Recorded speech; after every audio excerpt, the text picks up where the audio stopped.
નમસ્કાર. સ્પર્ધાત્મક પરીક્ષાઓની તૈયારી કેવી ચાલી રહી છે? ચાલો, આજે આપણે ભારતના સામાન્ય જ્ઞાનના કેટલાક એવા મહત્વના વિષયો પર એક નજર નાખીએ, જે પરીક્ષાઓમાં વારંવાર પૂછાય છે. અને હા, એને સરળતાથી કઈ રીતે યાદ રાખવા એ પણ જોઈશું. તો ચાલો, એક મજાના સવાલથી શરૂઆત કરીએ. વિચારો, એક રાજ્યના પ્રતીકો, એક રાષ્ટ્રીય પેન્શન યોજના અને એક પ્રાચીન મહાકાવ્ય. આ ત્રણેય વચ્ચે શું કનેક્શન હોઈ શકે? તમને લાગશે કે આ તો બિલકુલ અલગ અલગ વસ્તુઓ છે, પણ એનો જવાબ જ બતાવે છે કે પરીક્ષામાં કેવા પ્રશ્નો આવી શકે છે. ચાલો આ કોયડો ઉકેલીએ. આપણી આખી ચર્ચા 4 ભાગમાં છે. સૌથી પહેલા આપણે પશ્ચિમ બંગાળ પર ફોકસ કરીશું. એ પછી ભવિષ્ય માટેની કેટલીક સરકારી યોજનાઓ વિશે જાણીશું. ત્યારબાદ આપણા પ્રાચીન વારસા રામાયણની વાત કરીશું. અને છેલ્લે એક નાનકડી નોલેજ ટેસ્ટ લઈશું. તો ચાલો શરૂ કરીએ. તો આપણી સફરનો પહેલો સ્ટોપ છે પશ્ચિમ બંગાળ. આપણે એની ભૂગોળ અને સંસ્કૃતિની એક ઝલક જોઈશું.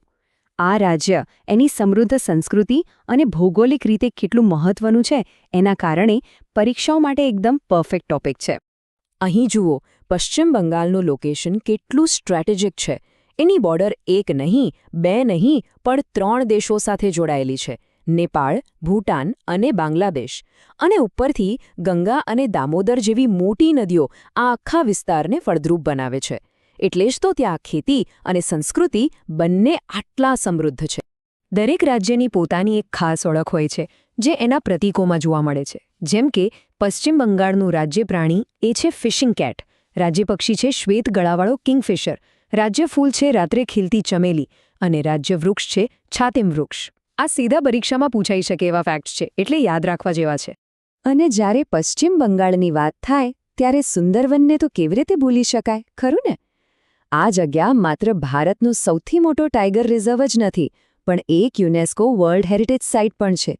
અહીં દુનિયાના સૌથી મોટા મેંગ્રોવના જંગલો છે, જે રોયલ બંગાળ ટાઈગરનું ઘર છે. અને એનો વિસ્તાર કેટલો છે ખબર છે? લગભગ 3,927 ચોરસ કિલોમીટર. એટલે કે ઓલમોસ્ટ 4,000 ચોરસ કિલોમીટર. જરા વિચારો, કેટલો મોટો વિસ્તાર હશે. આટલો મોટો વિસ્તાર જ વાઘના સંરક્ષણ માટે એને આટલું ખાસ બનાવે છે. તો આપણે એક રાજ્યની વાત કરી, પણ કોઈ પણ જગ્યાની ઓળખ તો ત્યાંના લોકો અને એમના ભવિષ્યથી જ બને છે. તો ચલો હવે આપણું ફોકસ શિફ્ટ કરીએ અને આખા ભારતના નાગરિકો માટેની 2 ખૂબ જ મહત્વપૂર્ણ સરકારી યોજનાઓ જોઈએ: અટલ પેન્શન યોજના એટલે કે એપીવાય અને સુકન્યા સમૃદ્ધિ યોજના એટલે કે એસએસવાય. હવે આ બંને યોજનાઓ ફાઇનાન્શિયલ સિક્યોરિટી માટે જ છે, પણ બંનેનો હેતુ બિલકુલ અલગ છે.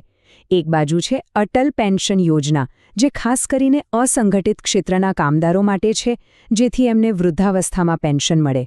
અને બીજી બાજુ છે સુકન્યા સમૃદ્ધિ યોજના, જે દીકરીના ભવિષ્યને એના ભણતર અને લગ્નના ખર્ચ માટે સુરક્ષિત કરવા માટે. એપીવાયમાં જોડાવાની પ્રોસેસ એકદમ સીધી સાદી છે. સ્ટેપ 1, 18થી 40 વર્ષની ઉંમર વચ્ચે આ સ્કીમમાં જોડાઈ જાઓ. સ્ટેપ 2, ઓછામાં ઓછા 20 વર્ષ સુધી થોડું યોગદાન આપતા રહો. અને સ્ટેપ 3, 60 વર્ષની ઉંમર પછી દર મહિને પેન્શન મળવાનું શરૂ. બસ આટલું જ સિમ્પલ છે. તો અટલ પેન્શન યોજના એટલે કે એપીવાય એક કેન્દ્ર સરકારની સ્કીમ છે, જે 9 મે 2015ના રોજ લોન્ચ થઈ હતી. અને એનો મુખ્ય હેતુ એકદમ સ્પષ્ટ છે: અસંગઠિત ક્ષેત્રમાં કામ કરતા લોકોને સામાજિક અને નાણાકીય સુરક્ષા આપવી. હવે વાત કરીએ સુકન્યા સમૃદ્ધિ યોજનાની. આ યોજના દીકરીઓના ભવિષ્યને સુરક્ષિત કરવા માટે છે. અને આ માત્ર એક બચત યોજના નથી, પણ બેટી બચાવો બેટી પઢાઓ જે અભિયાન છે ને, એનો જ એક મહત્વનો ભાગ છે. આ યોજના બતાવે છે કે કઈ રીતે નાની નાની બચત એક દીકરીના મોટા સપના પૂરા કરી શકે છે. ચાલો એસએસવાયના જે કી પોઈન્ટ્સ છે એ ફટાફટ જોઈ લઈએ. આ યોજના 10 વર્ષથી ઓછી ઉંમરની દીકરી માટે છે. એક પરિવારમાં વધુમાં વધુ 2 દીકરીઓના ખાતા ખોલાવી શકાય.